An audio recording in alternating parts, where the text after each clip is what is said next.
Print, email, Facebook, Twitter. More blackmail charges against SSMEU bosses. John Setka, Shaun Reardon dropped blackmail charges brought against construction union bosses John Setka and Shaun Reardon have been dropped by Victorian prosecutors. They told a hearing in the Melbourne's Magistrates Court that after consideration of the facts, we have been advised to withdraw.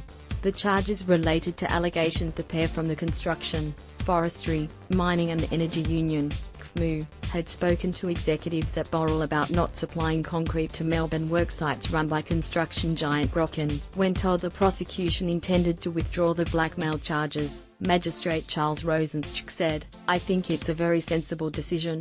Mr. Setka, the union's Victorian Secretary, and State Assistant Secretary Mr. Reardon were charged in 2015 after a police task force examined allegations arising from the Royal Commission into Trade Union Governance and Corruption. The prosecution had alleged the blackmail took place during a meeting between Mr. Setka, Mr. Reardon and Boral executives Paul Dalton and Peter Head in Melbourne in April 2013, when the SSMEU was waging an industrial campaign against Grokken. Prosecutors alleged Mr. Setka told Boral managers the SSMEU was at war with Grokken and wanted to cut off its concrete supply. The managers were allegedly warned that if they did not cooperate, the SSMEU would target Boral with union action. Speaking outside court, Mr. Setka said he and Mr. Reardon had been the victim of a witch hunt.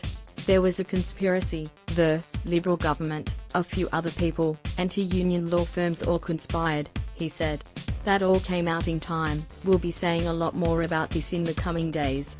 Boral said it would not comment on the decision. Federal opposition seized upon the decision to reignite debate over the merits of the Trade Union Royal Commission. Deputy Labour leader Tanya Plibersek said the coalition's conduct was clear.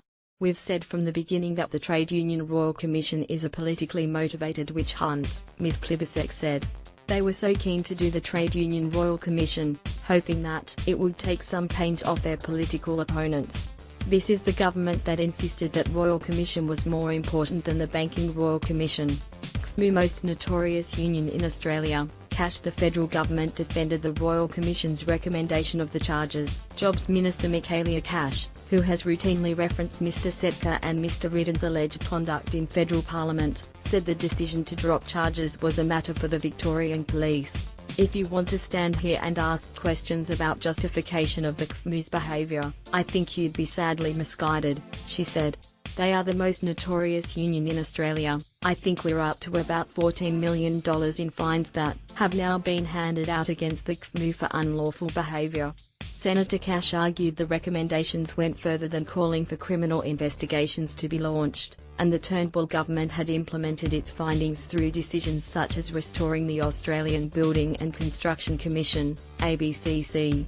Speaking outside court, high-profile lawyer Peter Gordon, who represented the pair, said the decision to drop the charges ended a dark chapter in Australia's political and union history. He said Boral's credibility had been shredded during the court process. "What we do know is that gross and unlawful distortion took place, and that's the only way in which these charges could have ever been brought," Mr. Gordon said. Print, email, Facebook, Twitter. More